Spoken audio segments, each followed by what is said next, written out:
What's good, y'all? It's the Demouchets React, and we're back with another video. Who we got today, C? Today we are back with another American reaction. Super excited about this video, guys. If you're new to us and we're new to you, make sure you scroll down, hit that subscribe button, and turn on the post notification bell because we're on the road to 100K. And we cannot get there without you guys, all right? Join the family. Without further ado, let's get into the video.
Now, we didn't start seeing stuff like that until we came to Texas. Because our landscape in Louisiana is very flat. But in Texas, it's very hilly. So on our first adventure here, and we was coming in and we saw the night drop, like we literally could see the city lights from afar. But that's massive compared to what we got going on.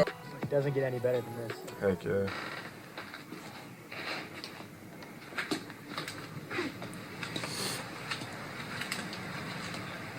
You got a clean spot. I've been in South Africa for about 2 months. Life here is pretty sweet, but I have to say there are a few differences between here and the United States. The first difference that I noticed is that the people here look different. Both the United States and South Africa are very diverse countries. Take a look at these graphs which break down the different racial categories in the United States and South Africa. If you look closely, you'll notice that South Africa has a racial classification that America does not. Wow. And that classification is colored. The history and identity of colored people is very layered and complex, and honestly, I can make an entirely separate video just diving into that topic. But to keep it brief, colored people are a mix of the various ancestries that you see in South Africa. So a colored person could be part white and part black, part white, part Asian, part white, part black, and Asian. And if you're in Cape Town, you'll notice a particular abundance of colored people. This happens to be a city where you'll find almost 50% of the population is actually colored or mixed in some way. The way colored people look can be so different. There's truly a spectrum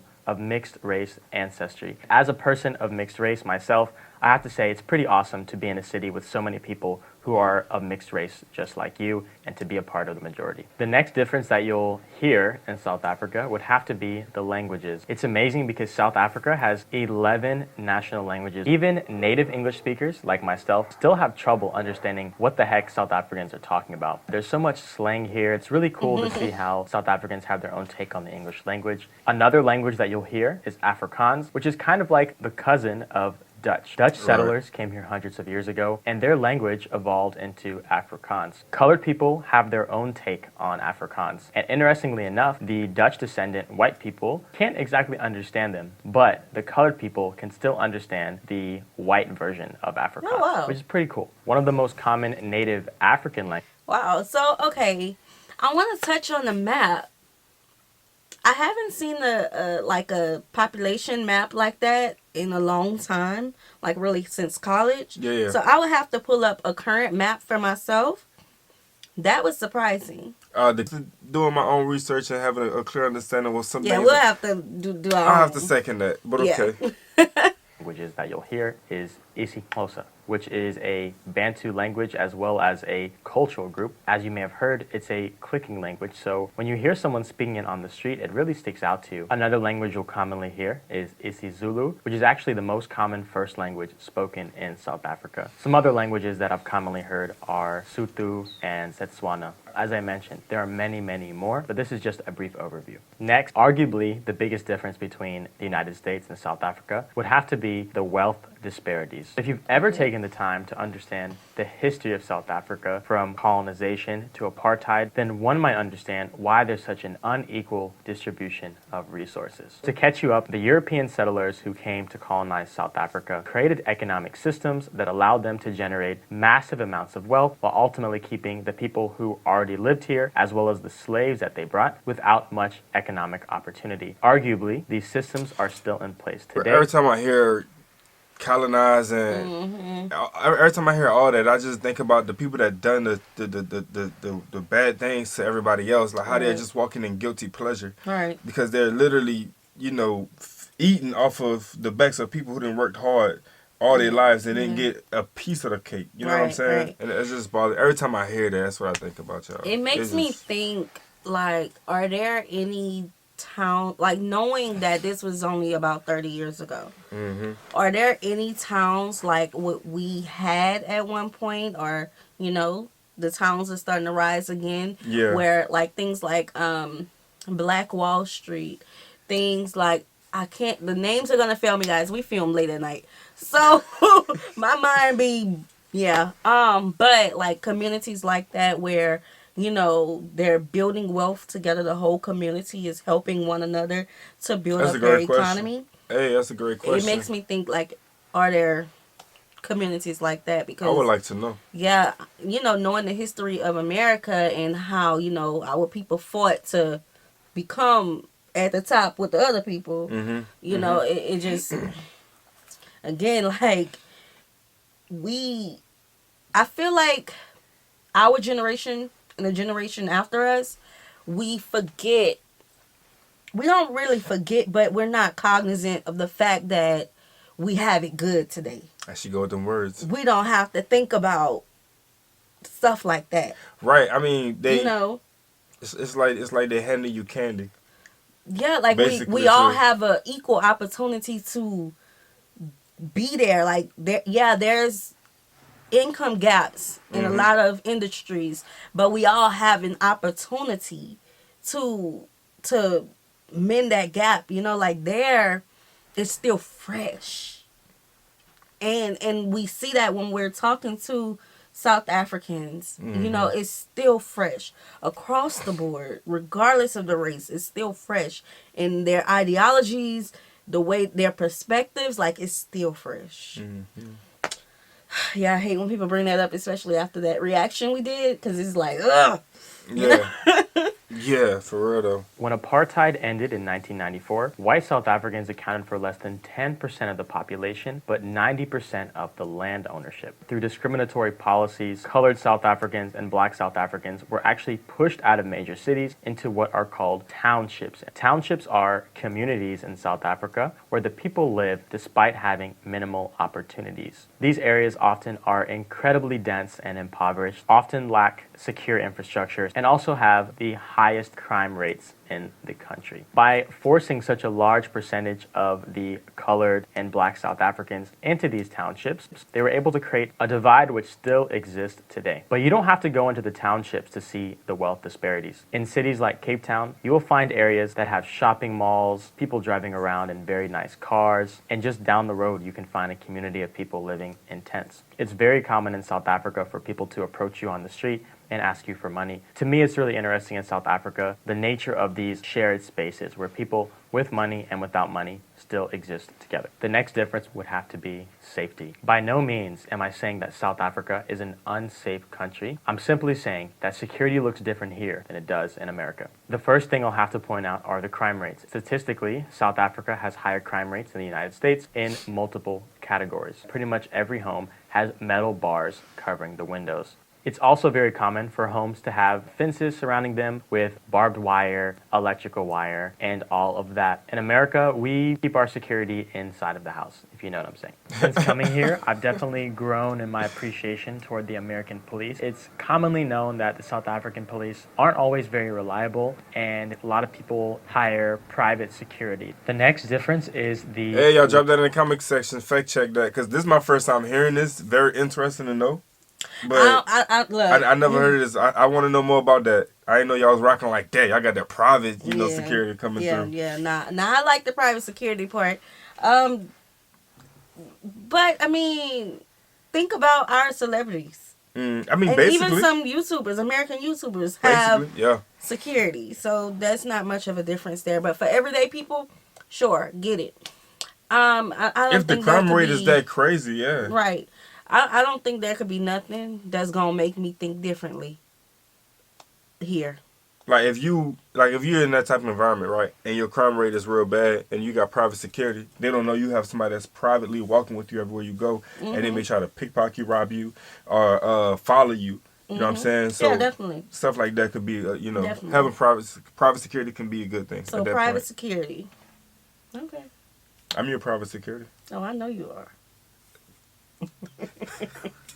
Lifestyle. Cape Townians certainly have a pretty awesome and active lifestyle here. First, there is an abundance of mountain ranges to explore. Table Mountain is our most famous mountain. Cycling and running are extremely popular. There's even a race called the Cycle Tour where 20,000 cyclists come from all over the world. And we have endless beaches for if you want to relax, go for a swim, maybe go surfing. Also, there are lots of wine farms here. Since coming here, I've been pretty impressed with the art scene. On the first Thursday of every month, dozens of galleries open their doors for people to come and see the newest art exhibitions. Cape Town feels a lot like Los Angeles in the sense that there's such vibrant art culture here. Cape Townians definitely know how to have fun. One of my favorite social traditions here is the braai, which is a South African term for a barbecue. It's taken very seriously, almost religiously, and when someone invites you to a braai, you should totally go. It's a great time. The next major difference I noticed in South Africa was something called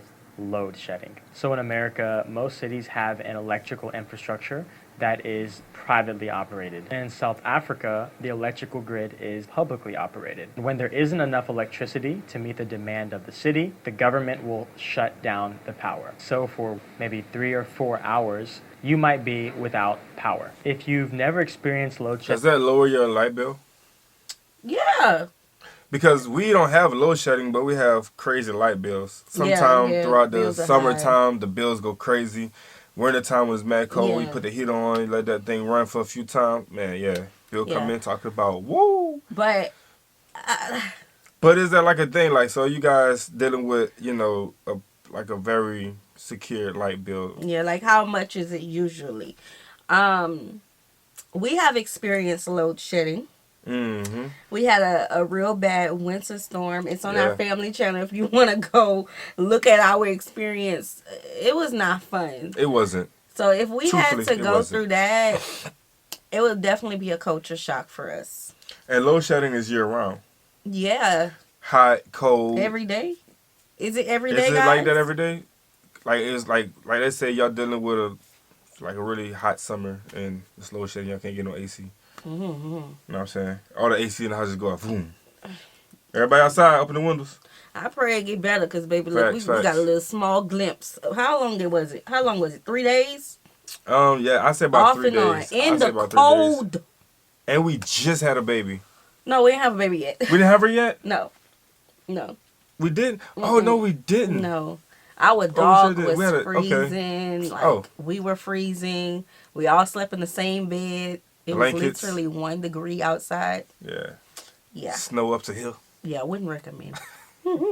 Before, it can be quite frustrating when you need to use the Wi-Fi or you want to cook something. But at times, it can be refreshing to turn off your devices, read a book, or go outside. The next major difference between South Africa and the United States would have to be transportation. When you first come to South Africa, it takes a few weeks to get used to driving on the left side of the road. There aren't many public transit options like metros, but people still use buses and trains here. Ubers here are actually about half the price that they are in the United States. But when it comes to the roads, taxis are king. Taxis refer to these minibuses that are a bit dangerous on the roads. They find ways to sneak through red lights, go off-road, whatever they need to do to get you to your destination. Now, what They're you in the always car? hustling for customers. If one drives by you on the road, they're always hustling. Nah, you see, I did an Uber driver once and he was really speeding. And I had to speak up. Oh, yeah, Bro, yeah, I you gotta remember slow that. it down. I'm not in a rush. Mm-mm. You shouldn't be in a rush. You're doing 80 in a whatever lane was going in, and I just spoke up and told him you gotta slow down. So like I feel like that's all you can do, unless that's just kind of their first nature to drive like that. Baby, not with me in the car. I'm gonna need you to slow down. I will pay you extra to slow down. Oh, they gonna race him down there. Facts.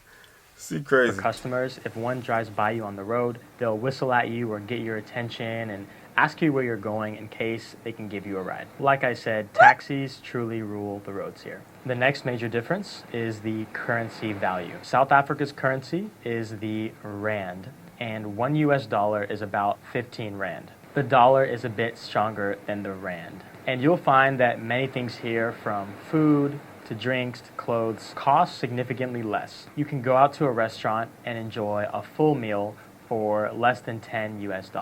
But there are some things, such as technology and certain name brands, that are actually more expensive. But for the most part, if you're coming from the United States, you can expect to be surprised about how affordable things are. The next major difference is the education system. In the United States, the school year runs from August until about May. Here, schools run from January through December. Throughout primary school, South African students are taught multiple languages, while in the U.S., you're lucky if you graduate high school knowing a few words of Spanish. When it comes to universities in the United States, it's common for... I don't know when he graduated, but... He looked like a Gen Z bear. Yeah, when we graduated, years ago, when we graduated, we had to take one language. Yeah, one language.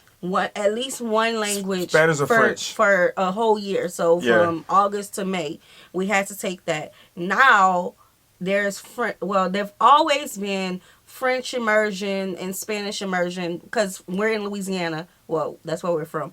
And so, like, those are mandatory because that's the languages that our people speak. Yeah, it's mandated. But again, guys, I want you guys to understand, the United States, all 50 states have different educational systems. Yeah. Like, they're not governed by the United States. They're governed by the United States. It's just we all don't learn the same thing. So I don't know where he's from.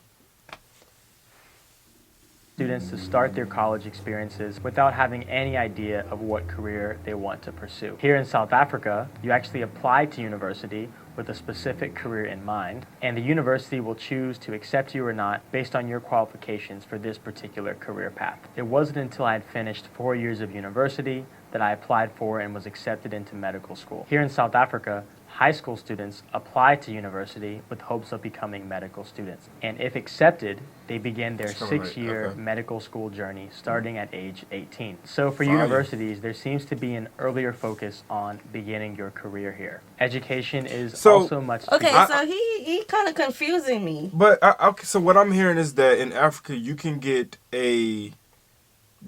or not so much the degree, but the education quicker than someone in the U.S. who has to go through all these curriculums to become an intern or whatever it is they may take for their field.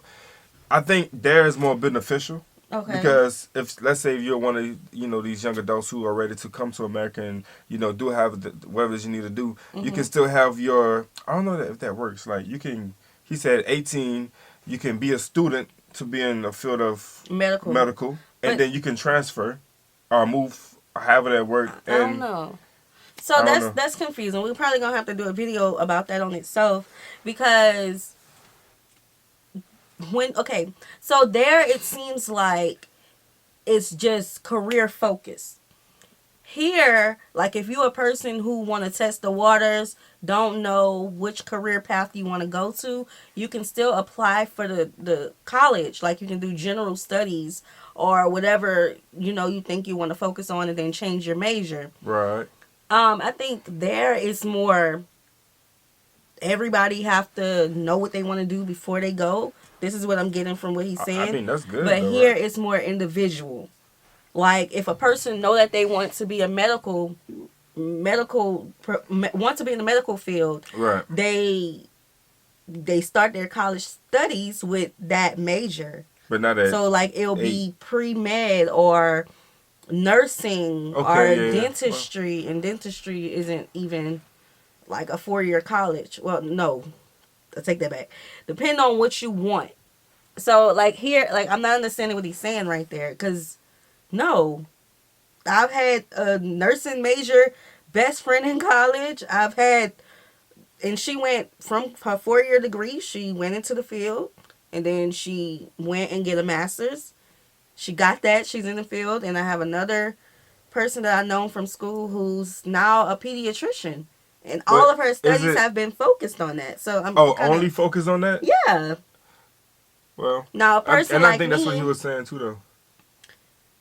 It's like they're a student strictly like at 18, and their career focused strictly on that medical field they want to be in. Yeah, but I was career focused, but like I had 3 concentrations. Right. So because I knew I never want to be stuck in the box. I don't want to put all my eggs in one basket. I hear you. So I mean, I don't know.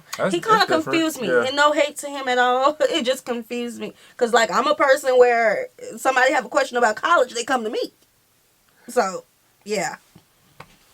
Here than it is in the United States. And the last major difference between South Africa and the United States is the vibrance. The energy here in South Africa is very difficult to put into words, but it's certainly palpable. If you're walking down a busy street, the characters that you'll meet are something out of a movie. The way people look and the way that they're dressed, the things that they're doing. You'll hear all sorts of noises, music, and people of all sorts of backgrounds going about their day with a deep sense of dignity that only African people have. Consider this. The United States is less than 300 years old, and we're quite juvenile as a society. Some anthropologists actually trace the oldest human remains to southern Africa, meaning that societies here span back thousands and thousands and thousands of years. This deep and rich history still lives on today through the South African people. If you come here with an open and observant mind, you can actually get a glimpse into the old world, the pre-colonial world, that is almost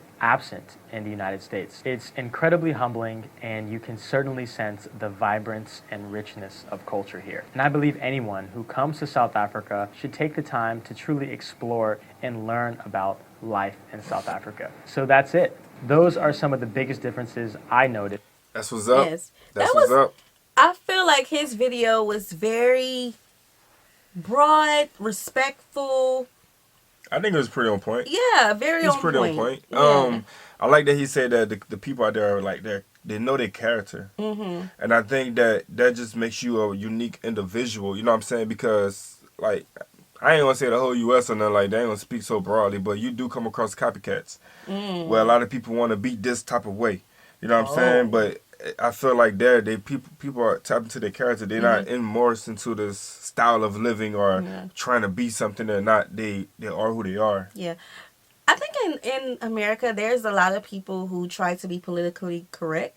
That's like, a class right there. I'm like, what y'all doing? Come on now. For us to get on this camera, to be honest with y'all about things that we just don't know about, you know, even being people who are college educated, being people who we feel like we've lived a good life, you know, but we come with all of our various life experiences, and you know we're honest when we don't know something. We're honest when hey, that don't seem right, you know. So in America, people don't like to be wrong.